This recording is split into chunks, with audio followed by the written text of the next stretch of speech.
Hey guys, so I just want to show a replica. So below the price, we have the standard NinjaTrader OrderFlow Cumulative Delta Indicator, which is set to be calculating delta using up-down tick.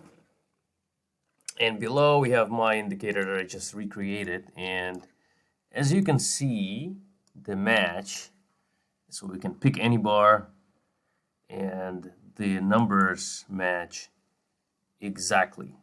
Okay, so I kind of got it to match exactly. All right, so I just want to also get it to working with the other mode, which is called bid and ask, and I want to release the source code, right? So watch out for that. But as for now, as you can see, this is an exact match, right? So I always wanted to know how they made it, okay? And I got it to match exactly for the up and down tick mode, which is pretty straightforward now. And I just want to match it for the bid and ask mode as well. And then I want to release the source code, okay? Thanks.